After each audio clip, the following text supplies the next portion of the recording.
எழும்பி நிற்போம். கர்த்தருடைய வார்த்தைக்கு நேராக நாம் கடந்து போகலாம். எல்லாரும் வேதத்தை கையில் எடுத்துக்கொள்ளுங்க. சங்கீதங்கள் புஸ்தகம் 48ஆம் சங்கீதம் 600 எல்லாரும் எடுக்கணும்னா 699வது பக்கம் பழைய ஏற்பாட்டில் 48ஆம் சங்கீதம் 7ஆம் வசனத்தை எல்லாரும் சேர்ந்து வாசிக்க போறோம். வசனம் 7, சங்கீதம் 48 வசனம் 7. கீழ் காற்றினால் தர்சீசின் கப்பல்களை நீர் உடைக்கிறீர். இதுக்கு ஆமென் வராது. உன் குடும்பத்தை கர்த்தர் கட்டுவார். தர்சீசின் கப்பல்களை அவர் உடைக்கிறார். அல்லேலூயா. எல்லாரும் கர்த்தரை ஸ்தோத்திரம் பண்ணுவோம். கண்ணை மூடி வாய் திறந்து உள்ளத்தின் ஆழத்திலிருந்து ஜீசஸ் நேம். அல்லேலூயா. நல்ல முழு பலத்தோடு ஸ்தோத்திரம். என்னோடு பேசுங்கன்னு ஜெபிக்க விரும்புறவங்க மட்டும் அல்லேலூயா வார்த்தையை மகிமைப்படுத்துங்கப்பா. இயேசுவின் நாமத்தில் ஜெபிக்கிறோம் நல்ல பிதாவே. அல்லேலூயா. ஆண்டவர் நமக்கு கடந்த 2 மாதங்களும் அவருடைய திட்டம், அவருடைய சித்தம், இதை மையமா வைத்து வாழ்கிற வாழ்க்கை, இதை குறித்து தேவன் நம்மோடு 2 மாதமும் கர்த்தர் நம்மோடு பேசுகிறார். சகலமும் திட்டம் பண்ணப்பட்டு இருக்கிறபடி, அப்போ தேவன் நம்முடைய வாழ்க்கையில சகலவற்றை என்ன செஞ்சிருக்கிறாரு? திட்டம் பண்ணி இருக்கிறார் அப்படின்னு பார்த்தோம். அந்த திட்டம் எப்படிப்பட்டது அப்படின்னு பார்த்தோம். அந்த திட்டத்தை கொடுத்த தேவன் எப்படிப்பட்டவர் அப்படின்னு பார்த்தோம். அப்புறம் இந்த மாதத்துல அந்த தேவன் திட்டத்தை நிரூபிக்கக்கூடிய, தன்னை நிரூபிக்கக்கூடிய, திட்டம் பண்ணின தேவன் தன்னை நிரூபிக்கக்கூடிய காரியம் நிறையா நம்மளிடத்துல பேசிக்கொண்டே வந்தார். ஸோ அதே போல போன வாரத்தில் காலேபனுடைய வாழ்க்கையில வைத்திருக்கிற தேவன் வைத்திருக்கிற திட்டம், அப்புறம் சீயோனை குறித்து இன்னொரு ஆராதனையில் சீயோனை குறித்து தேவன் வைத்திருக்கிற திட்டம் இப்படின்னு நம்ம கவனித்தோம். அப்போ இதுல நமக்கு என்ன தெளிவா தெரியுதுன்னா, இங்க இருக்கிற நீங்க பழைய விசுவாசியோ புதுசா வந்த நபரோ, நீங்க எத்தனை வருஷம் ஆனாலும் பரவாயில்ல, அல்லது இன்னைக்கு தான் வந்திருந்தாலும் பரவாயில்ல, எல்லாரை குறித்தும் இந்த தேவனுக்கு, நம்மை படைத்த நம்முடைய பரம தகப்பனுக்கு ஒரு மாபெரும் திட்டம் அவர் இருதயத்துல வைத்திருக்கிறாருங்கிறது தெளிவா நமக்கு இருக்கு. நீங்க யாராவது புதிய ஆட்களா இருந்தீங்கன்னா உங்களுக்குள்ள இப்படி யோசிக்க கூடாது, நமக்கெல்லாம் இது பொருந்தாது, அதெல்லாம் ஆண்டவரோடு அதிகமாக வாழ்ந்தவங்க, நடந்தவங்க, பழைய விசுவாசிகள், அது அவங்களுக்கு தான் சொல்றாங்க, அவங்கள குறித்து தான் அவருக்கு திட்டம் இருக்கு அப்படின்னு நினைக்கக்கூடாது. இல்லைங்க, நீங்க இன்னைக்கு முதல் முறையா இந்த ஆலயத்துக்குள்ள வந்து உட்கார்ந்திருந்தாலும் உங்களை குறித்தும் இந்த தேவனுக்கு, நான் பிரசங்கிக்கிற கர்த்தருக்கு ஒரு மாபெரும் திட்டம் உண்டு. அதை நீங்க நம்புங்க. அப்போ அவர் திட்டம் வைத்திருக்கிறாருங்கிறதுல எனக்கு சந்தேகமே இல்லை. யாருக்குமே சந்தேகம் துளி அளவு கூட கிடையாது. அதுல யாருக்கு இருக்கா? இல்லை. சரி, இப்போ திட்டம் ஏன் வைத்திருக்கிறாருன்னா அந்த திட்டத்தின்படி நான் வாழணுங்கிறதுக்காகத்தான். ஏன் பேசுறாருன்னா அந்த திட்டத்துக்குள் நான் வரணுங்கிறதுக்காகத்தான். அந்த திட்டத்திலே நான் வாழ்வது தான். கவனிங்க, திட்டம் சித்தம் 2 ஒன்று தான். நான் போன வாரம் விளக்கம் கொடுத்துட்டேன், சரியா? அதை திட்டம் பயன்படுத்துவேன் அதுக்கு, அல்லது சில சமயம் சித்தம்ங்கிற வார்த்தையை நான் பயன்படுத்துவேன்.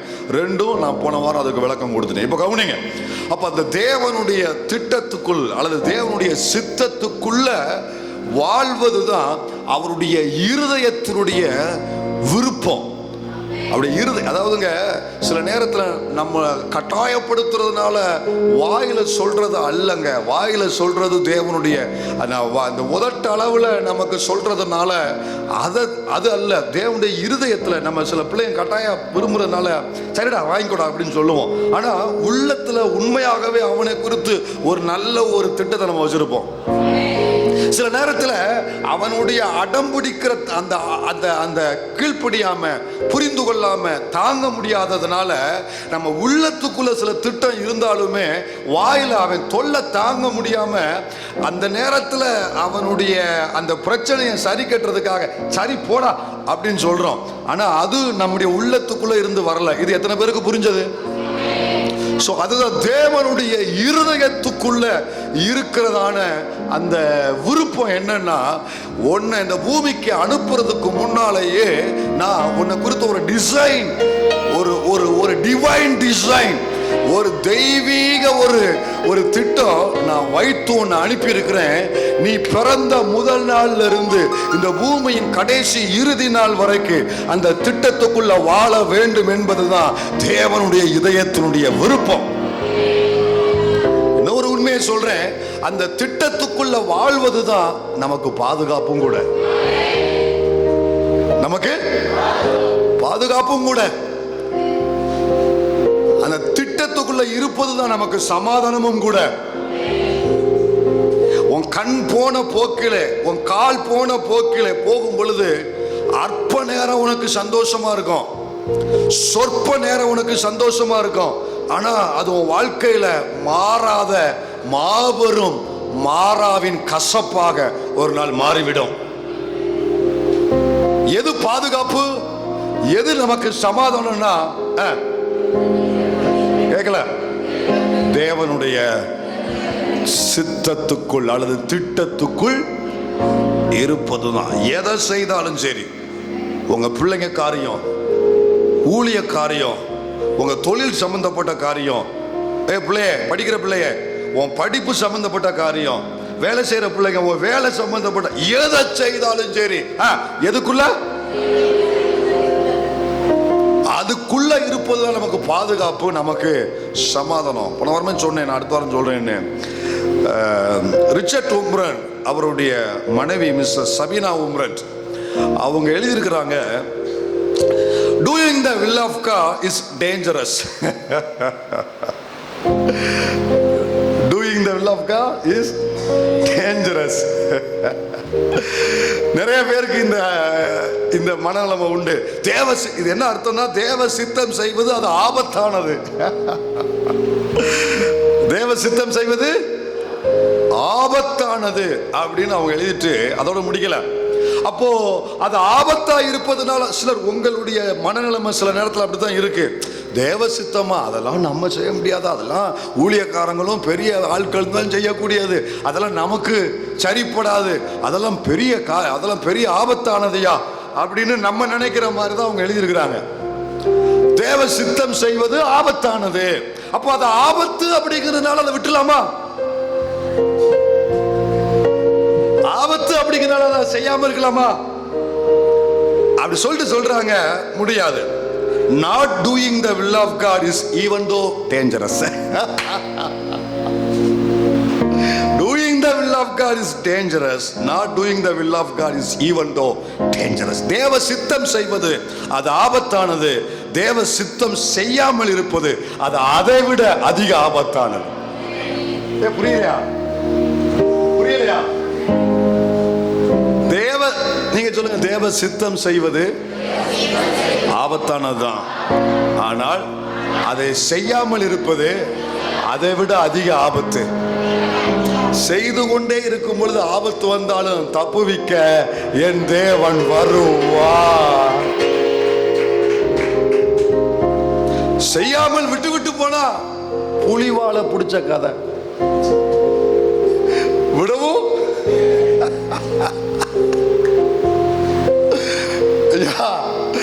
இந்த கிறிஸ்டியானிட்டி லைஃப்ங்கிறது தான், கிறிஸ்தவ வாழ்க்கைங்கிறது எதை பிடிச்ச மாதிரி, புலிவால பிடிச்ச மாதிரி. பிடிச்சுக்கிட்டு இருக்க முடியல, அதே சமயத்தில் விட்டுட்டு போக முடியாது, அப்படியே கூடயே போக வேண்டியதான். அசைவாடும் ஆனலாய் எங்கள் அக்கினி ஜுவாலையே. வாழ்க்கையில முதல் அடியிலிருந்து எடுத்து வைக்கிற முதல் அடியிலிருந்து எல்லாம் கவனிக்கணும்னு ஸ்பெஷல் காலிங் உங்க லைஃப்ல இருக்குன்னு யாராவது ஃபீல் பண்ணீங்கன்னா நீங்க கண் சிமிட்டாம கவனிக்கணும். கவனிங்க.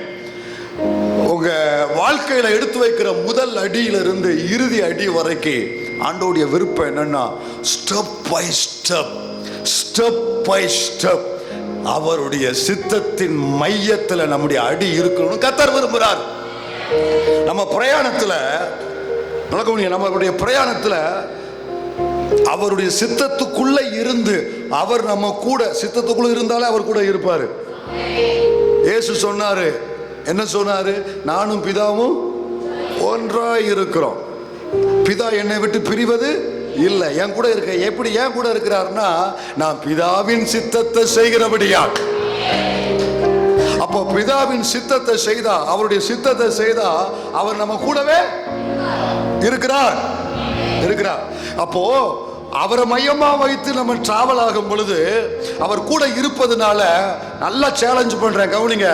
எத்தனை புயல் வந்தாலும், எத்தனை கொந்தளிப்பு வந்தாலும், எத்தனை தண்ணீர் உங்கள் மேல் மோதினாலும் கர்த்தர் கரை சேர்ப்பா. அந்த புயலை அடக்குவா, அந்த கடலை கண்ட்ரோல் பண்ணுவா. ஆனா அதே சமயத்துல அவர் இல்லாம, அவர் சித்தத்துக்கு வெளியே, அவர் திட்டத்துக்கு வெளியே நீங்க பயணம் செய்தால், அவர் சித்தத்துக்கும் திட்டத்துக்கும் வெளியே நீங்க பயணம் செய்தால், கரை சேர்க்கிற கர்த்தரே கப்பல்களை உடைக்கவும் செய்வார். என்ன போட்டிருக்கு?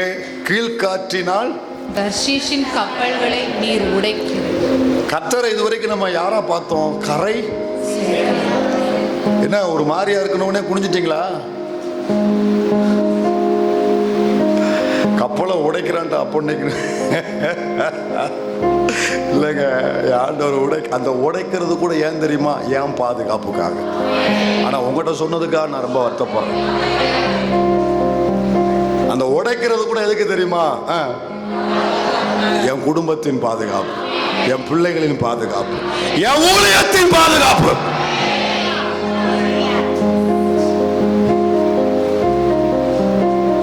கரை சேர்க்கிறவர் சில நேரத்தில் கப்பல்களை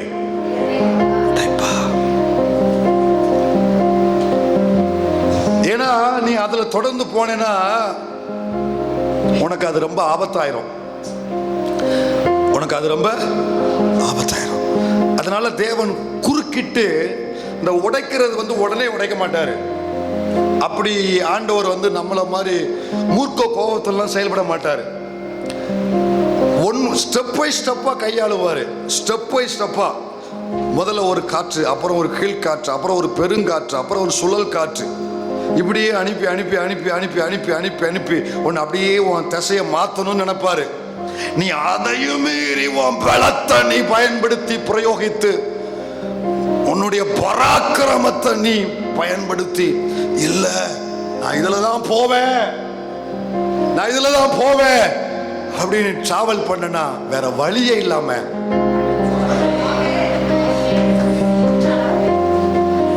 ஆனா கப்பலை உடைப்பாரு. ஒன்ன அசைவாடும் ஆனைலாக்கும் எங்கள் அக்கினி சுவா. ஏன்னா என் திட்டத்தையும் என் சித்தத்தையும் விட்டு உன்னை பிரிக்கிறது எதுதான்? எது என் தசையை விட்டு உன் தசைக்கு போறதுக்கு உனக்கு உதவியா இருக்கு? கப்பல். இந்த கப்பல் இருக்க போய் தானே இந்த வரத்து வர. இந்த கப்பல் இருக்க போய் தானே உன்னை கையில பிடிக்க முடியல. இந்த கப்பல் இருக்க போய் தானே உன் காலில் வீல மாட்டிட்டு அலையிற. அந்த கப்பல் யாரா வேணும் இருக்கலாம், அவளா இருக்கலாம், அவனா இருக்கலாம், அல்லது வேற ஏதோ ஒன்றா இருக்கலாம். அது இருக்கிறதுனால தான் உன்னை ஃபாஸ்டிங் பிரேயருக்கு பார்க்க முடியல, சாயங்கால கூட்டத்துக்கு பார்க்க முடியல, ஆராதனைக்கே பார்க்க முடியல. நான் ஆண்டவர்கிட்ட சில நேரத்தில் ஆண்டவரை இந்த குறிப்பிட்ட சில ஆட்கள்லாம் பார்க்கவே முடிய மாட்டேங்குப்பா, மாசத்துக்கு ஒரு முறை தான் வராங்க, அப்புறம் பார்க்க முடியலப்பா. அப்போ சொல்லுவார், டே நான் என்னாலேயே அவனை பார்க்க முடியலடா, என்னாலேயே அவளை பார்க்க முடியல. அப்ப சரிதான்ப்பா, நீங்க பார்த்துக்கோங்க. என்ன புரியுத காணோம், கப்பல் வேகமா போயிட்டு இருக்கு பாஸ்டர், கப்பல் தீவிரமா போயிட்டு இருக்கு பாஸ்டர், ரொம்ப ஒர்க்லோடு ஜாஸ்தி பாஸ்டர், வேலையே இல்லைன்னா ஜோம் பண்ணுங்க பாஸ்டர், ஜோம் பண்ணுங்க பாஸ்டர், ஜோம் பண்ணுங்க பாஸ்டர், உபவாசம் பண்ணி ஜோம் பண்ணுங்க பாஸ்டர். அப்புறம் ஆளே காலம் எங்கேயா போன அப்படின்னா வேலை ரொம்ப பாஸ்டர், வேலை ரொம்ப பாஸ்டர். அப்புறம் பார்த்தோன்னா ஹாய் பாய் அவ்வளோதான் முடிஞ்சு. இந்த இந்தோனேஷியாலாம் ஊழியத்துக்கு போயிருந்தோமா, போயிட்டு மலேசியாலாம் ஊழியத்துக்கு போகும்போது அங்கே ஒரு வேடிக்கையாக ஒன்று சொன்னாங்க. ஜனங்கள் ஞாயிற்றுக்கிழமை நல்ல ஆர்வமாக வந்திருந்தாங்க. அப்போ நான் சந்தோஷமாக பேசிக்கிட்டு இருக்கும்போது அப்போ அவர் பார்த்து சொன்னார், ஐயா இன்னைக்கு இந்த மக்களை பார்த்து நம்பிடாதீங்க. அவர் சொன்னது, இன்னைக்கு இந்த மக்களை பார்த்து நம்பிடுற, இவங்க சண்டே வந்தால் நம்மளை ஹவ் ஆர் யூன்னு கேட்பாங்க, மண்டே போனால் ஹூ ஆர் யூன்னு கேட்பாங்க.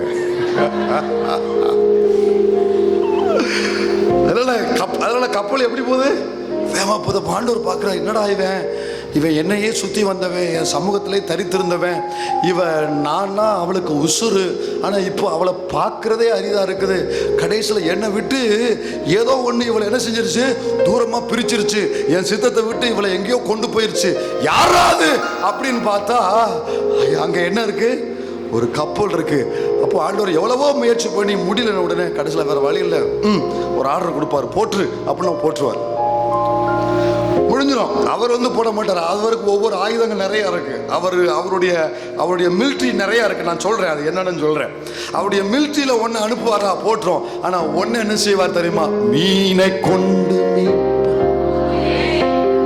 ஒன்னு என்ன செய்வார் தெரியுமா, வழி மாறி கீழ்த்தட்டில் படுத்தாலும் வார்த்தை தெய்வம் நம்மை பின்தொடர்வா, வழி மாறி கீழ்த்தட்டில் படுத்தாலும் வார்த்தை தெய்வம் நம்மை பின்தொடர்வா, கடலின் அலை நோக்கி குதித்தால், கடலின் அலை நோக்கி குதித்தால் மீனை கொண்டு மீட்பா என் ஜீவனை.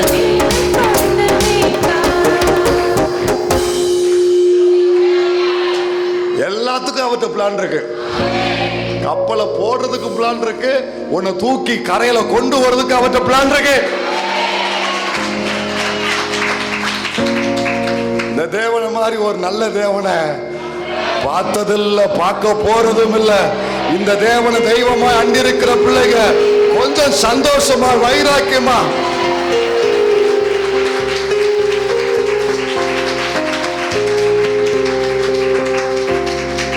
செஞ்சிருக்காரா, செஞ்சிருக்காரான்னு கேட்டேன்.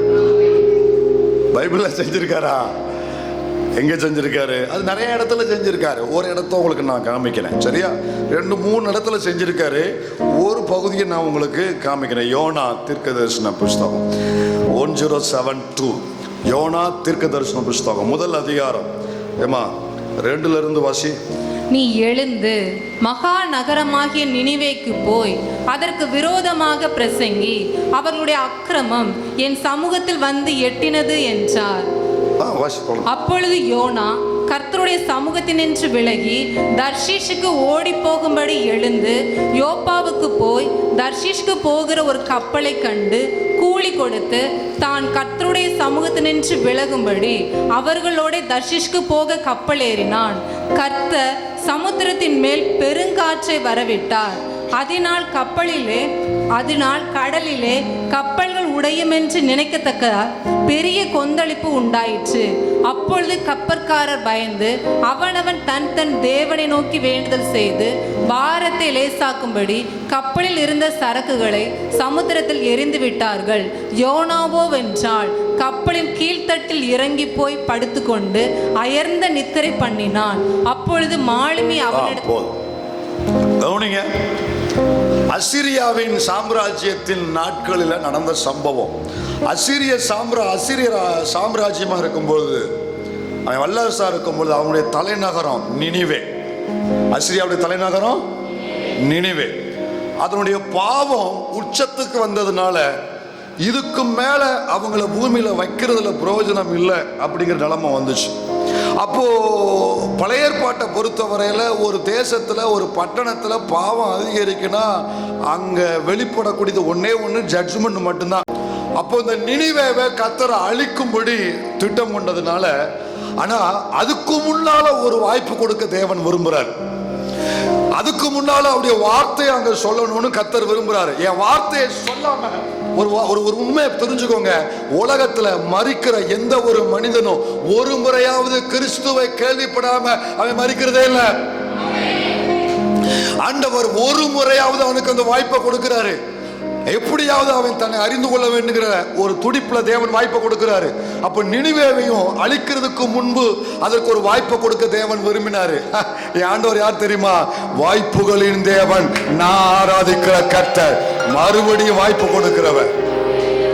ஒரு பிரஜாதிய தேசத்துக்கே வாய்ப்பு கொடுப்பார்னா உனக்கும் கர்த்தர் வாய்ப்பு கொடுக்கிறவர். இந்த காலை நேரம் உனக்கு கொடுக்கப்பட்ட வாய்ப்பு.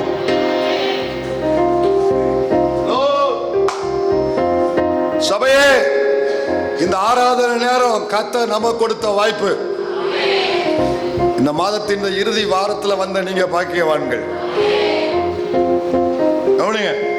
அப்போ அந்த நினிவேவுக்கு தன் வார்த்தையை சொல்ல ஒரு தீர்க்கன் வேணும்.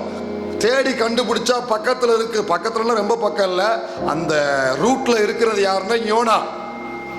அவன் இருக்கிற இடத்துல இருந்து இங்க போகணும்னா 500 மைல் தூரம் போயிடலாம். அப்போ யோனாவை தேவன் செலக்ட் பண்றாரு. எப்பா, அந்த நகரத்தை அழிக்க போறேன், ஆனா அதுக்கு முன்னாடி ஒரு வாய்ப்பு கொடுக்க விரும்புறேன். என் வார்த்தையை சொல்லிட்டு அவங்க கீழ்ப்படிஞ்சா பாப்போம், இல்லைன்னா அழிக்கத்தான் செய்யணும். என் வார்த்தையை சொல்ல எனக்கு நீ வேணும். இந்த பூமியில கர்த்தர் செயல்படுறதுக்கு அவர் விரும்புகிற பிள்ளைங்க வேணும். தேவன் அவர் செயல்படுறதுக்கு நம்ம வேணும். கவனிங்க, தூதர்களை கொண்டு செயல்படுவார். அதே சமயத்துல சில வேளைகளை அவர் பிள்ளை அவளை கொண்டு, ஒன்ன கொண்டு, என்ன கொண்டுதான் தேவன் செயல்பட விரும்புறாரு. அப்ப யோனாவை அழைக்கிறாரு. அதுக்கு போய் என் வார்த்தையை சொல்லுப்பா அப்படின்றாரு. யோனாவுக்கு அங்க போக விருப்பம் இல்லை. ஏன் விருப்பம் இல்லைன்னா, அசீரியர்களை பொறுத்தவரையில கொடூரமானவர்கள், மிகவும் கொடூரமானவர்கள். அவங்க என்ன செய்வாங்கன்னா, இவங்க இஸ்ரவேலர்களை எப்போதுமே எதிரிகளாகவே பார்க்கிறவர்கள், ரொம்ப கொடூரமானவங்க. ஆட்களை கொன்னு இந்த களிமண்ணை பிச்சு போடுற மாதிரி ஆட்களுடைய சதையை பிச்சு போடுவாங்க. இவங்க தலைகளை வெட்டி அப்படியே ஒரு பிரமிடு மாதிரி குமிச்சு வைப்பானுங்க, தலைகளை மட்டுமே சேர்த்து. ரொம்ப கொடூரமான தோலை உரிச்சு, கவனிங்க, உயிரோட தோலை உரிச்சு உப்பை போடுவாங்க மேல. அவ்வளவு கொடூரமானவர்கள் யாரு? அசீரியர்கள், இந்த மக்கள். அப்போ யோனாவுக்கு இவனுங்களுக்கு போய் கர்த்தருடைய வார்த்தையை சொல்லவா, இவனுங்களுக்கு போய் யெகோவா தேவனை சொல்லவா அப்படிங்கிற ஒரு வெறுப்பு உணர்வு அவர்கள் மேல. என்ன உணர்வு? வெறுப்பு. உன் சொந்தம், உன் பந்தம், உங்கள் உறவு, இரத்த உறவு எவ்வளவு விரோதம் துரோகம் பண்ணி இருந்தாலும் அவர்கள் ரட்சிப்பு உங்களுடைய மூலமாகத்தான் தேவன் தீர்மானித்து இருக்கிறார். அவர் ரட்சிப்புக்காக ஜெபிக்க நீ கடமைப்பட்டிருக்கிற, அவளுக்கு கர்த்தர் வார்த்தை சொல்ல கடமைப்பட்டிருக்கிறார். அப்ப ஆண்டவர் அவனை செலக்ட் பண்ணும்போது இவனுக்கு இந்த மன வெறுப்புனால அவனுக்கு போக விருப்பம் இல்லை. அப்ப இதுக்கு மேல ஆண்டவர்கிட்ட போராடுனா விட மாட்டாருன்னு சொல்லி திசையை மாறி போறான். ஆண்டவர் சொன்னது நினிவே, இவன் போகிறது தர்ஷீஸ். கப்பல் ஏறி போறான். கப்பல் ஏறி போய்கிட்டு இருக்கிறான். கர்த்தர் பார்த்தாரு, ஆஹா, என் கூட இவ்வளவு நாள் இருந்தவன், நான் சொல்லு பச்சை என் சொல்லு பச்சை கேட்டு நடந்தவன், என் சித்தத்துக்குள்ள செயல்பட்டவன், என் திட்டத்தின் பாதையில கடந்து வந்தவன், இப்போ இவன் என்ன பண்றா? என் சித்தத்தை விட்டு, என்னுடைய திசையை விட்டு, என் நோக்கத்தை விட்டு, என் திட்டத்தை விட்டு அவன் வழி விலகி போறான். எப்படின்னா, எனக்கு கவனிங்க, அப்பதான் புரியும். ஆண்டவர் இந்த பக்கம் போய் சொல்றாரு, நினிவே இந்த பக்கம் இருக்கு. இவன் போனது இந்த பக்கம் இல்லை, அப்படியே நேர் எதிராக இந்த பக்கம். சிலர் போகிற திசை என்ன தெரியுமா? அப்படியே நேர் எதிரான திசை. ஆண்டவர் பார்த்தாரு, டிக்கெட் எடுக்கும் போது விட்டுட்டாரு, கப்பல் ஏறும்போது விட்டுட்டாரு, தூங்கும்போது விட்டாரு, அப்பப்போ கொஞ்சம் கொஞ்சம் உணர்த்திக்கிட்டே இருந்தாரு. இவன் பார்த்தான், இருந்தா விட மாட்டான்னு சொல்லி கப்பல் ஏறிட்டான். கப்பல் ஏறினாலும் விட மாட்டான்னு சொல்லி தூங்கிட்டான். ஒரு உண்மையை சொல்லட்டுமா? சிலருடைய தூக்கத்துக்கு பின்னாடி இருப்பது பின்மாற்றம். நீங்க எனக்கு ஒண்ணு சொல்ல மாட்டேன், எனக்கு தெரியும். சொல்லுங்க, சிலருடைய தூக்கத்துக்கு பின்னால இருப்பது பின்மாற்றம். போய் படுத்துட்டான். போற ஆண்டு பார்த்தாரு, இதுக்கு மேல ஒரு வாய்ப்பே சொன்னாலும் கேட்கறதுக்கு அவன் இப்போ ரெடியா இல்லை. ஏன்னா தூங்கிட்டானே, அதுவும் அயர்ந்த நித்திர வேற. பின்மாற்றத்துக்குள்ள சில சமயம் இப்படித்தான் தூக்கம் வரும். அயர்ந்த நித்திர கடைசி வேற வழியே இல்லாம என்ன பண்ணாரு? கப்பல் உடையத்தக்கன் இருக்கு, சரி இருக்கட்டும், வேற வழியே இல்லாம அவனை கொண்டு போய் கடல்ல போட வச்சு, அவன் அதுக்கு ஒரு மீனை ஆயத்தப்படுத்தி கரைக்கு கொண்டு வந்து, இப்போ ஒழுங்கா போன்னு சொல்லி அவர் சொல்ல, அவர் திட்டத்துக்கு தேவன் திருப்பி அவனை கொண்டு வந்தார். அதுக்கப்புறம் தேவ திட்டத்துக்குள்ள போனா, கர்த்தர் சித்தத்துக்குள்ள போனா, அவருடைய வார்த்தையை நிறைவேற்றினா, ஊழியத்தை நிறைவேற்றினா, இன்னைக்கு நம்ம எல்லாருக்கும் ஒரு பெரிய லெசனா கர்த்தர் அவனை கொண்டு வந்தார். கர்த்தருக்கு மகிமை உண்டாவதா. அப்போ நல்லா கவனிங்க, இவன் எங்க போக புறப்பட்டான்? கர்த்தர் போ சொன்னது நினிவே. அங்க ஏன் போகல? அவங்க கொடூரமானவர்கள், அவங்க மேல வெறுப்புணர்வு உண்டு. இன்னும் ஒரு இவனுக்கு ஒரு கர்வம் என்னன்னா, நான் யாரு? யூதன். நான் யாரு? யூதன், எபிரையன், யெகோவா தேவனை வழிபடுகிறவன். அப்போ அவனுக்கு என்னன்னா, யெகோவா தேவன் எங்களுக்கு மட்டும்தான். அவனுக்கு அந்த மாதிரி ஒரு சுயநலமான ஒரு விசுவாசம். யெகோவா தேவன் இயேசு எங்களுக்கு மட்டும்தான். இல்ல இல்ல, மனுக்குலத்தை வானத்தின் கீழே பூமிக்கு மேலே மொத்த மனுக்குலத்தை மீட்பதற்காக இயேசு வந்தவன். நான் மட்டும் பரலோகம் போனா போதுமா? என் ஹஸ்பண்ட் வர வேண்டாமா? என் ஒய்ஃப் வர வேண்டாமா? என் பிள்ளை வர வேண்டாமா? என் குடும்பத்தார் வர வேண்டாமா? அவர் எல்லாருக்கும் பொதுவானவர். அல்லேலூயா. அப்ப அவனுக்கு இந்த உணர்வுனால அவனுகிட்ட போறான். சரி, அங்க போல தர்சீசுக்கு ஏன் போறான்? அப்ப தர்சீஸ்னா என்ன? தர்சீஸ் ஏன்? தர்சீஸ் எதுல சிறந்தது? கவனிங்க, இது ரொம்ப உள்ள போ டைம் ஆயிடுச்சு, எனக்கு சொல்ல வேண்டிய சத்தியம் நிறைய இருக்கு. தீரு கித்தீம்ங்கிற பட்டணத்துக்கு நடுவில் இருக்கிற ஒரு முக்கியமான ஒரு பட்டணம் தான் இந்த தர்சி. இந்த தர்சீஸ்ல ஒரு பெரிய துறைமுகம் உண்டு. ஸ்பானியா, இன்றைய ஸ்பானியாவுடைய பக்கத்தில் இருக்கிற ஒரு சின்ன ஒரு நகரம், ஒரு சிட்டி. இதுல ஒரு பெரிய துறைமுகம் உண்டு. இந்த தர்சீஸ் வியாபாரம் நிறைந்தது. வசனவாசி ஒரு மாதிரியா முடிக்காங்க. எசேக்கியேல் 27:12 வாசி. எசேக்கியேல் 27:12. சகலவித பொருட்களின் திரளினாலும் தர்ஷீஷ் ஊரார் உன்னோட வியாபாரம் பண்ணினார்கள். வெள்ளியையும் கவனிங்க, தர்சீஸ்ல என்னென்னலாம் இருக்கு பாருங்க. தர்சீஸ்ல என்ன பண்ணினார்கள் இருக்கு? வியாபாரம் பண்ணினார்கள். அடுத்து அங்க என்னென்ன வியாபாரம் பாருங்க. வெள்ளியையும் இரும்பையும் தகரத்தையும் ஈயத்தையும் உன் சந்தைகளில் விற்க வந்தார்கள். என்னென்ன இருக்குங்க? எத்தனை வெரைட்டி இருக்கு? கிட்டத்தட்ட ஒரு முக்கியமான இண்டஸ்ட்ரியல் ஏரியா, முக்கியமான வியாபார ஸ்தலம். வெள்ளி இருக்கு, தகரம் இருக்கு, இரும்பு இருக்கு, அன்றைய முக்கியமான உலோகங்கள், ஈய இருக்கு. Industrial area. கவனிங்களேன், ஆட்கள் வரவும் போகவும். இன்றைய எதை கம்பேர் பண்ணலாம்? இன்னைக்கு இருக்கிற எதை கம்பேர் பண்ணாலும் பிரச்சனை ஆயிரும். பாஸ்ட் எங்க ஊரை தரிசிச்சுட்டார் சொல்லிடுவாங்க, அதை விட்டுருவோம். இன்றைய ஒரு இண்டஸ்ட்ரியல் ஏரியா, வியாபார ஸ்தலம், ஒரு முக்கியமான வியாபாரிகள் வந்து போகிற ஒரு இடம். இதுல தர்சீஸை பொறுத்தவரையில நல்லா கவனிங்க, வியாபாரம் சொல்லுங்க. வியாபாரம் உண்டு, பிரயாணம் உண்டு, வருமானம் உண்டு. என்னென்ன உண்டு? வியாபாரம் உண்டு, பிரயாணம் உண்டு, வருமானம் உண்டு. ஸோ வியாபாரம் இருந்தாலே அங்கே பிரயாணமும் இருக்கும், வருமானமும் இருக்கும். தர்சீஸ்ல நிரம்பி வழியும். உலகத்தில் இருக்கிற அத்தனை பேர் அங்கே வந்து போவாங்க. மிக முக்கியமான ஒரு நாடு. எந்த நாடு? இவன் வியாபாரம் பண்ண போகல, வியாபாரம் பண்ண போல, அது அப்புறம் சொல்றேன் ஏன் அங்க போனான்னு. ஆனா அந்த தர்சீஸை பொறுத்த வரையில ரொம்ப முக்கியமாக நிரம்பி இருக்கக்கூடிய காரியம் என்னன்னு சொன்னேன். வியாபாரம், வருமானம், பிரயாணம், இதெல்லாம் அங்க நிரம்பி இருக்கக்கூடிய ஏரியா. ஆனா துரதிருஷ்டவசமா கவனிங்க, இந்த வியாபாரத்துல தேவன் இருக்க மாட்டாரு, அந்த பிரயாணத்திலும் தேவன் இருக்க மாட்டாரு, அந்த வருமானத்திலும் தேவன் இருக்க மாட்டார். இப்ப தர்சீஸை புதிய ஏற்பாட்டு சத்தியத்துக்கு நான் ஒப்பிட்டு சொல்லட்டா? தர்சீஸ்னா என்ன தெரியுமா? சொல்லுங்க. தேவன் இல்லாத வியாபாரம். ஏன் எனக்கு கேட்கல? தேவன் இல்லாத பிரயாணம், தேவன் இல்லாத வருமானம். எப்போதும் பிஸியா இருக்கும், வருமானம் நிறைவா இருக்கும், வியாபாரம் நல்லா நடக்கும், எப்போதும் போக்குவரத்துமா இருக்கும். எல்லாம் இருந்து யார் இல்ல? எல்லாம் இருந்து தேவன் இல்லாததுக்கு பேர் தான் என்னது? தர்சீஸ். தர்சீஸ்னா என்ன? எல்லாம் இருந்து, ஒரே வார்த்தையில எல்லாம் இருந்தும் தேவன் இல்லாத அனுபவம் தான் தர்சீஸ். இப்ப சொல்லுங்க, தர்சீஸ்னா என்ன? ஐயாமார்கள் சொல்லுங்க, அம்மாமார்கள் சொல்லுங்க, எல்லாரும் சேர்ந்து சொல்லுவோம். எல்லாம் இருந்தோம் தேவன் இல்லாதது என்னது?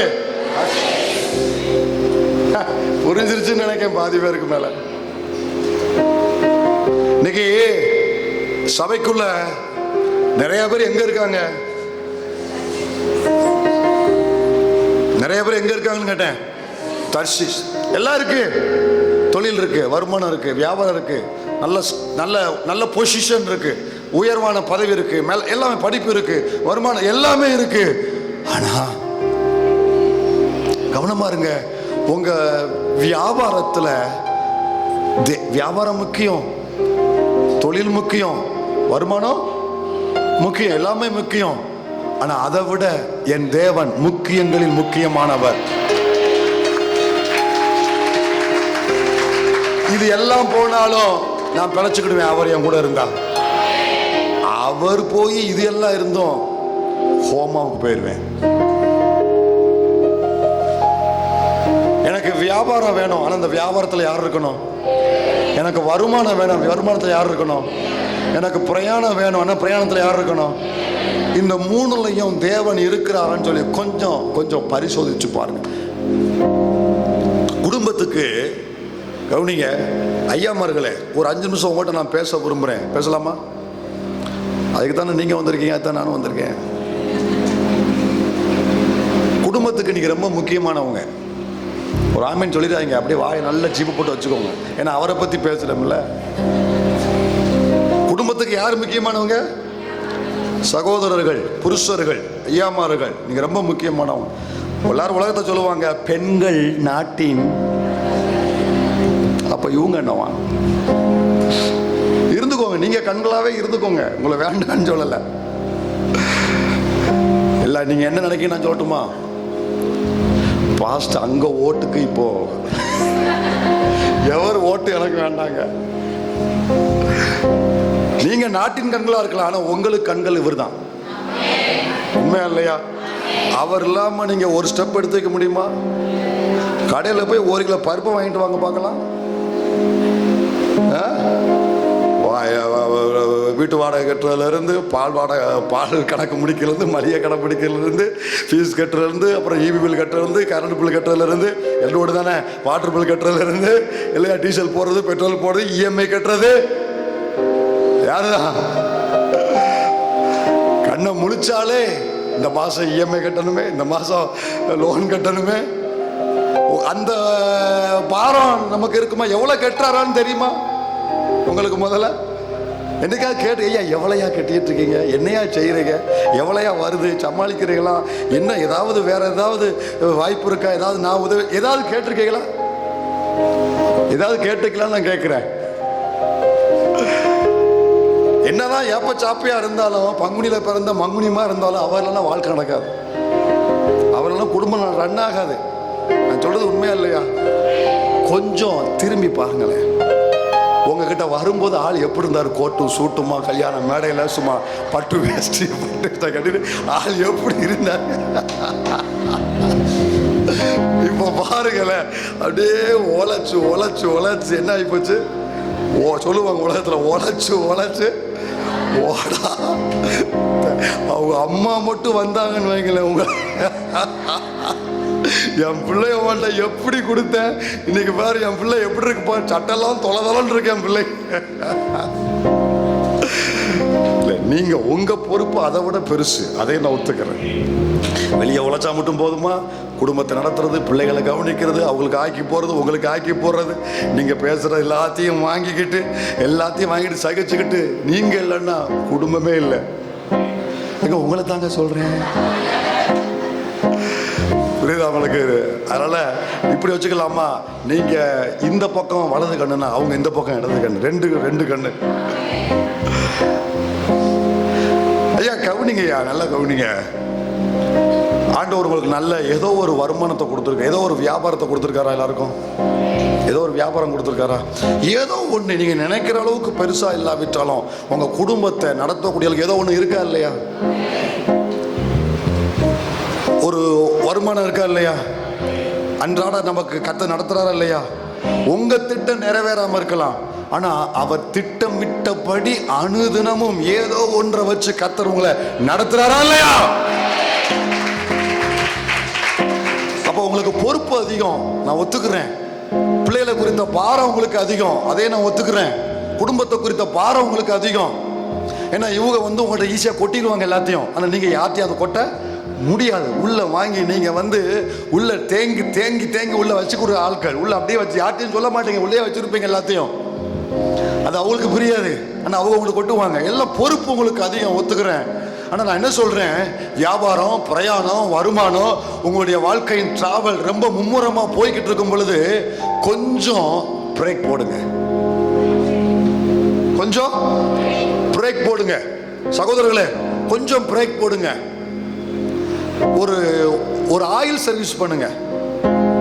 வண்டி அப்பப்போ என்ன செய்யணும், ஆயில் சர்வீஸ் போடணும். அப்பப்போ பிரேக் போட்டு செக் பண்ணணும். பிரேக்கையே மிதிக்காம விட்டுட்டீங்கன்னு வைங்களேன், வண்டி வேகமா நீங்க 120லயே போய்கிட்டு இருக்கீங்க. வாழ்க்கையில அந்த வண்டியில பிரேக்கையே நீங்க மிதிக்கலன்னா அவசரத்துக்கு மிதிச்சு நிப்பாட்ட முடியாதியா. அப்படியே நின்றுடும், அப்படியே ஸ்டக் ஆயிரும், துரு பிடிச்சு நின்றோம். அவசரத்துக்கு நீங்க நிப்பாட்டுவீங்க, நிப்பாட்ட முடியாது. அப்ப என்ன ஆகும்னா, என்ன ஆகும்? அப்ப லைஃப்ல சகோதரர்களே, தகப்பன்மார்களே, அன்பா சொல்றேன், உங்க ஊழியனா சொல்றேன், பச்சமா சொல்றேன், கொஞ்சம் கவனிங்க. கொஞ்சம் உங்க உங்க உங்க உங்க லைஃப்ல ஒரு பிரேக் போடுங்க. ஒரு ஒரு சர்வீஸ் ரோடுக்கு வாங்க, கொஞ்சம் சர்வீஸ் ரோடுக்கு வாங்க. வண்டி பாருங்க, அவன் 5வே போட்டிருக்கானா, 5வே 4வே போட்டிருக்கானா, அங்கங்க என்ன ரோடு போட்டிருக்கிறான். சர்வீஸ் ரோடு ஏன் தெரியுமா? ஒரு மாதிரியா தூக்க கறக்கம் வந்தாலும், தண்ணி குடிக்கணும்னு தோணினாலும், அது வாஷ்ரூமுக்கு போகணும்னு தோணினாலும், அது பெட்ரோல் போகணும், ஏதோ ஒன்று எங்க வரணும். நம்ம என்ன பண்ண தெரியுமா, 4 வேலை நின்று எல்லாத்தையும் முடிச்சு கிளம்புறோம். நிற்க கூடாது. 4 வேலை ரூல் படி 4 வேலை நிற்க கூடாது. சர்வீஸ் ரோடுக்கு வரணும். அதான் இப்ப முதல் சர்வீஸுக்கு வந்திருக்கீங்க. சர்வீஸ் ரோடுக்கு, சர்வீஸ் ரோடுனா வேற ஒண்ணும் இல்ல, அசைவாடும் ஆனலாக்கும் எங்கள் அக்கினி ஜுவாலையே. எல்லாரும் அசைவாடும் ஆனலாக்கும் எங்கள் அக்கினி ஜுவாலை.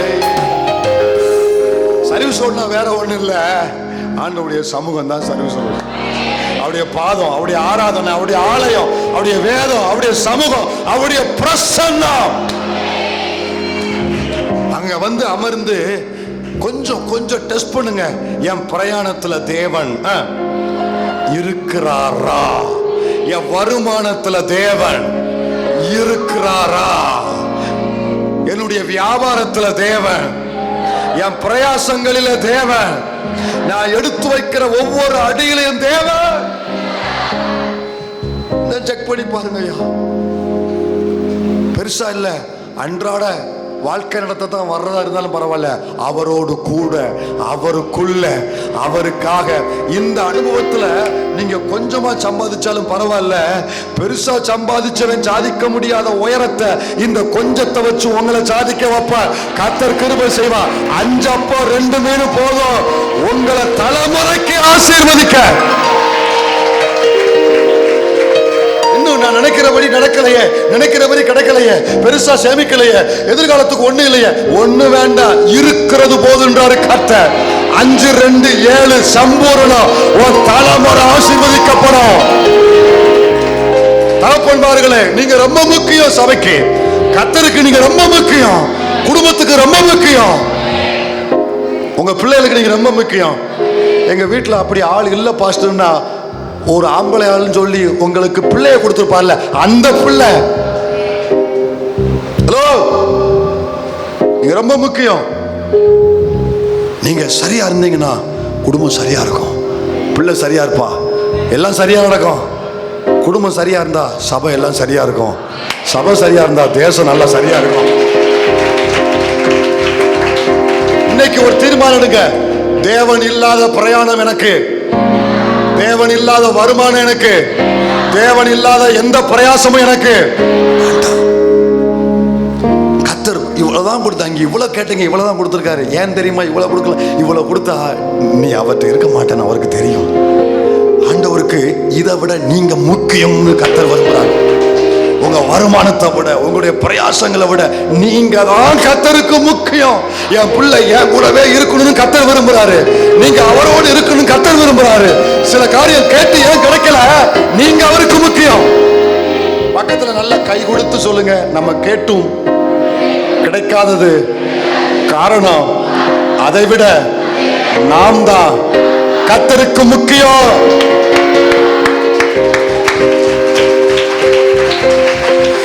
சந்தோஷம், ஒரு சின்ன சந்தோஷம். கவனிங்க, நீங்க இவ்வளவு நாள் இது கிடைக்கலையேங்கிற வருத்தத்துல உள்ள உட்காந்துருக்கீங்க. அது நடக்கல, இது கிடைக்கலன்னு. இப்போ உங்க கொஞ்சம் தாட்டை கொஞ்சம் மாத்துங்க.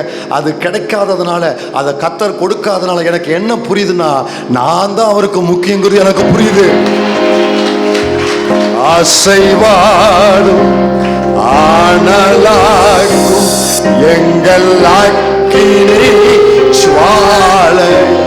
வாலிப தம்பி தங்கச்சி, உன்னுடைய பாதையில தேவன் இருக்காரா? நீ போகிற பாதையில தேவன் இருக்கிறாரா? தாய்மார்கள் கவனிங்க, உங்களுடைய காரியங்கள்ல தேவன் இருக்கிறாரா? தேவன் இல்லாம எங்கேயாவது நீங்க டிராவல் ஆகுறீங்களா? அது உனக்கு பாதுகாப்பு அல்ல. நீ இந்த பாதையிலேயே நீ தொடர்ந்து போவாயானால் உன்னை திரும்ப கொண்டு வருவதற்கு கர்த்தர் எந்த எக்ஸ்ட்ரீமுக்கும் போவாரு. இப்பதான் தலைப்பே சொல்ல போறேன். என்ன எக்ஸ்ட்ரீமுக்கு போவாரு? எந்த எக்ஸ்ட்ரீம் போவார் தெரியுமா? எல்லாரும் சேர்ந்ததை வாசிக்க பார்க்கலாம்.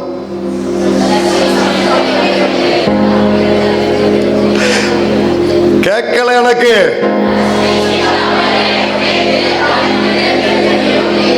தேவன் இல்லாத பிரயாணம் தொடருமானால், தேவன் இல்லாத எந்த ஒரு பாதையிலும் தொடருவாயானால் அதை கர்த்தர் உடைத்து நம்மை அவருடைய திட்டத்திற்கு திருப்பும் தேவன். நான் பிரசங்கிக்கிற இயேசு திருப்புகிறவர். இழந்த என் ஆசீர்வாதத்தை திருப்புவார்னு ஒரு நாள் நம்ம பிரசங்கம் கேட்டோம். முழு சபையும் ஒருவர் விடாம ஆமென் சொல்லுங்க. இப்ப நான் சொல்றேன், அவர் இழந்த அவருடைய சொத்தாகிய தன் பிள்ளைய தேவன் திருப்புகிற நேரம் இது. இங்க இருக்கிற உங்களில் யாரையாவது கர்த்தர் இழந்திருப்பாரானால், அவர் திட்டத்தை விட்டு, அவர் சித்தத்தை விட்டு உங்களுடைய பாதை தொடருமானால், இயேசுவின் நாமத்தில் நான் டிக்ளேர் பண்றேன், எது உங்களை அவரை விட்டு பிரித்ததோ அதை கர்த்தர் உடைத்து உங்களை அவர் பட்சத்தில் திருப்புவார். உடைக்கிறத பத்தி கவலைப்படாதீங்க. என்ன அவர் பக்கத்துல திருப்புகிறார்ல, அதுக்காக சந்தோஷப்படுங்க. ஒரு சின்ன ஜெபம் பண்ணுங்க எல்லாருமே. என்ன ஜெபம் தெரியுமா? ஆண்டவரே, இந்த காரியம், இந்த நபர், இந்த விஷயம், இந்த பிரயாணம் என்னை உம்மை விட்டு தூரம் ஆக்கிருச்சு. உங்களுக்கு தெரியும், உங்க பாஸ்டுக்கு தெரியாது, ஆனா உங்களுக்கு தெரியும். அன்னைக்கு இருந்த என் பேரைய போட்டுக்கிறேன்னு, அதுல உங்க பேரை, அன்றைக்கு இருந்த ஸ்டீவன் இன்னைக்கு இல்ல அப்படின்னு கர்த்தர் ஃபீல் பண்றாரா? ஆமா, நான் உங்க பேரை போட சொன்னேன், என் பேருக்கு ஆமா சொல்றீங்க. அன்னைக்கு இருந்த உங்க பேர், அன்னைக்கு நான் சொல்லும்போது நீங்களும் சேர்ந்து சொல்லுங்க. அன்னைக்கு இருந்த ஸ்டீவன் இன்னைக்கு இருக்கிறான். கர்த்தர் அப்படி பார்க்கிறாரா? கர்த்தர் அப்படி பார்க்கிறாரா? அல்லது என்னுடைய பாதை வேறு விதமா தேவன் இல்லாம நீங்க உங்க காரியம் தொடருமானால் தேவன் என்ன பண்ணுவார் தெரியுமா? எது உங்களை தூரமா கொண்டு போதோ, முதல்ல சொன்னேன்ல, கொஞ்சம் கொஞ்சமா பிரசங்கம் பாருங்க. இன்னும் இப்பதான் தலைப்பே சொன்னேன். இங்க பாருங்க, உங்க கடிகாரம் பாருங்க, நீங்க வாங்கி கொடுத்த கடிகாரம் பாருங்க. எது அவரையும் அவர் சித்தத்தையும் அவர் திட்டத்தையும் விட்டு உங்களை தூரமா கொண்டு போச்சோ, எந்த தர்சிஸ் கப்பல், எந்த பிரயாணம், எந்த காரியம் உங்களுக்கு நல்லா தெரியும். இதுதான் என்ன தேவனை விட்டு. ஒரு நாள் தேவனையே தஞ்சன் இருப்பேன், ஜெபிக்காம நீங்க வெளியே போனது கிடையாது, வேலை வாசிக்காம நீங்க ஒரு வேலையும் செஞ்சதில்லை, ஆலயத்துக்கு வராம இருந்ததே இல்லை. உங்க மூச்சு, உயிர், நாடி எல்லாமே தேவனும் அவர் வேதமும் தான். ஆனா இப்போ வீட்டில் தேவனை தேடுறதே கிடையாது, வீட்டில் உட்காந்து ஜெபம் பண்ண அதில் உட்கார்றதே கிடையாது, நீங்க ஆண்டோடு உறவாடுறதே இல்லை, வசனத்தை கையில எடுக்கிறதே கிடையாது, தேவ சத்தத்தை கேட்கறதே இல்லை. தேவ சத்தம் கேட்டு இங்க இருக்கிறவங்க எத்தனையோ மாசம் ஆச்சு.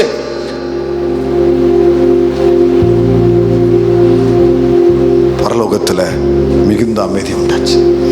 தேவ சத்தம் கட்டி எத்தனையோ மாசம் ஆச்சு. அன்னைக்கு இருந்தவள் நீ இன்னைக்கு அப்படிப்பட்டவள். அன்னைக்கு இருந்தவள் இல்ல, டேஸ்ல உங்க பேரை படுவோம். அன்னைக்கு இருந்தவள் இல்ல, அன்னைக்கு இருந்தவர்கள் அல்ல. இன்னைக்கு ஏதோ ஒண்ணு தேவனோட தூரம் ஆக்கிருச்சுல. ஆண்டவர் சொல்றாரு, எனக்கு அந்த கப்பலை விட கப்பலுக்குள்ள இருக்கிற என் பிள்ளை தான் முக்கியம், என் மகதான் முக்கியம், என் மகன் தான் முக்கியம். அந்த கப்பல் கொஞ்ச நாள்ல உன் கூட இருக்கும், ஆனா நான் தான் உலகத்தின் இறுதி வரை, முடிவு வரை உன்னோடு கூட இருக்கிறவன், உன் குடும்பத்தை காப்பாற்றுகிறவன், உன் தலைமுறையை பாதுகாக்கிறவன்.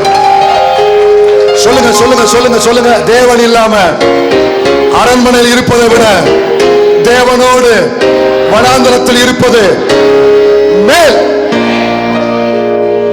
தேவன் இல்லாம அரண்மனையில் இருப்பதை விட, தேவன் இல்லாம தர்சீசின் கப்பல்கள் இருப்பதை விட, தேவனோடு உஷ்ணமான வெயிலா இருந்தாலும் பாலைவனமா இருந்தாலும் கர்த்தரோடு இருப்பதுதான் மேல். வந்துருங்க வந்துருங்க, இறங்கி வந்துருங்க. வேண்டாம் அந்த டிராவல், வேண்டாம் அந்த டிஸ்டன்ஸ் வேண்டாம். தம்பி தங்கச்சி தாய் தகப்பன, இறங்கி இந்த ஜபத்திலே வந்துரு. நீங்களே வாய் திறந்து சொல்லுங்க, ஆண்டவரே. நீங்களே ஆண்டவரே சொல்லுங்க, ஆண்டவரே இதுதான்ப்பா என்ன பிரிச்சு தூரமா கொண்டு போயிட்டு போட்டுங்க, என்னைய தூக்கிருங்க. இதுதான் சொல்லுங்க. இதுதான் பெரிய. உங்களுக்கு தெரியும், உங்க மனசுல உள்ளது கர்த்தருக்கு தெரியும். வாய் திறந்து அந்த வார்த்தையை சொல்லாட்டாலும் பரவாயில்ல, இப்படி சொல்லுங்க. இதுதான் உங்களை விட்டு என்ன என் குடும்பத்தை பிரிச்சுச்சு. இத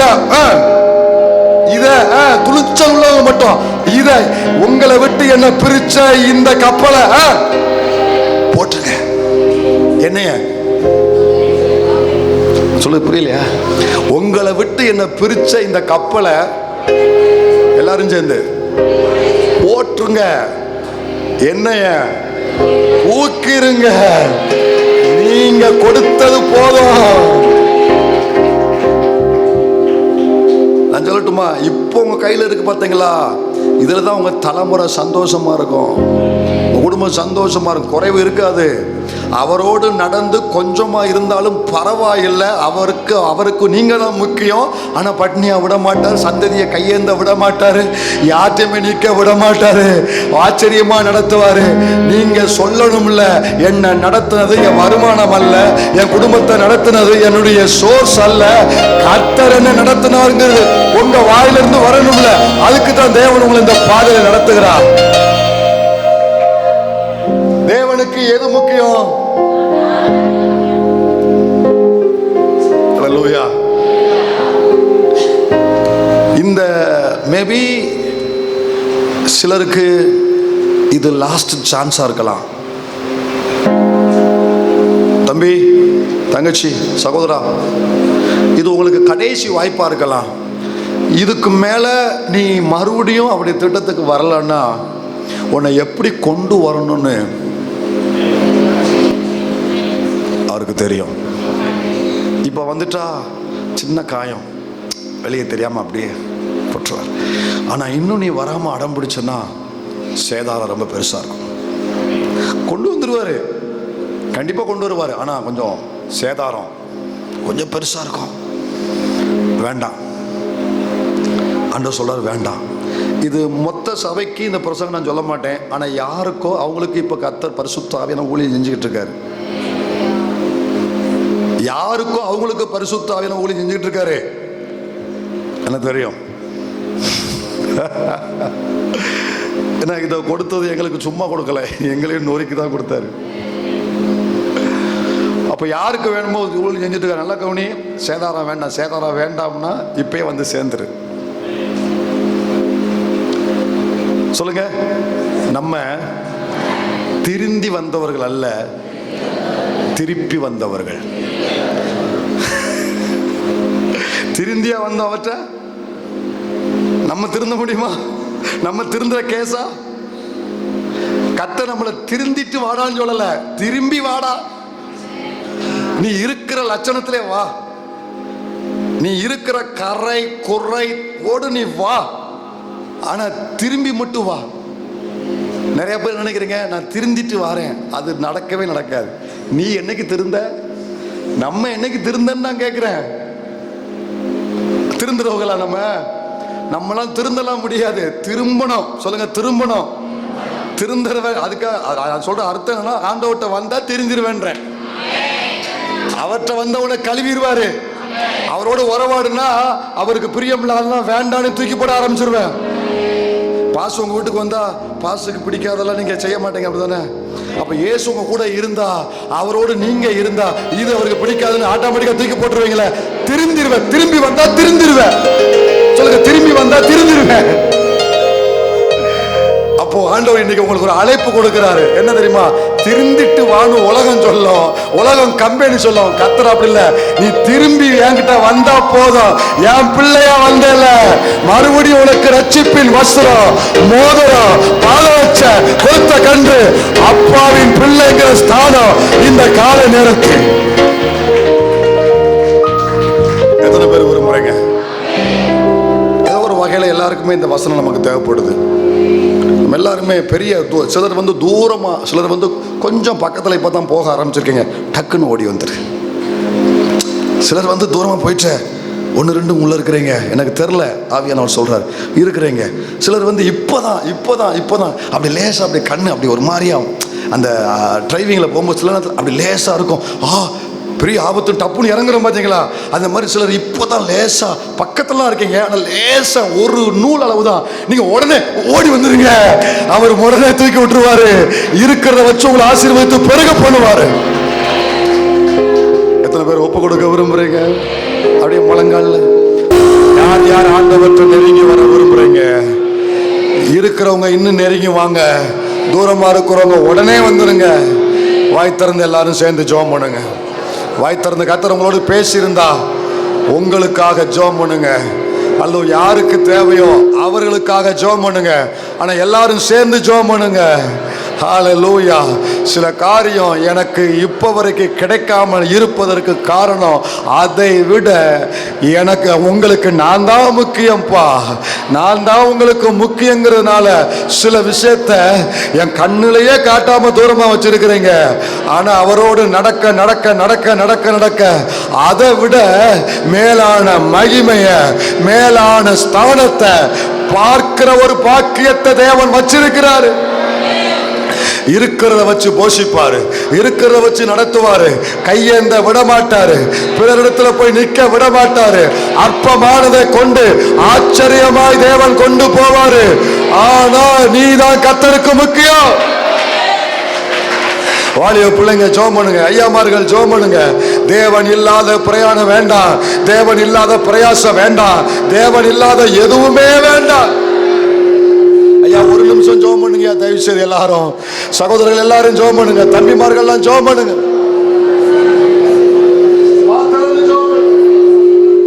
தேவன் இல்லாத எதுவுமே எனக்கு வேண்டாம் சொல்லு, கர்த்தர் இல்லாத எதுவும் வேண்டாம் சொல்லு.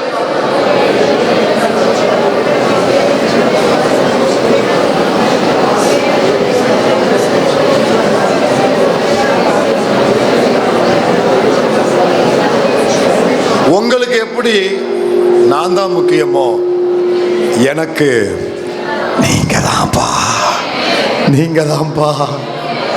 உங்களுக்கு எப்படி நான் தான் முக்கியமோ, எனக்கு நீங்க தான்ப்பா.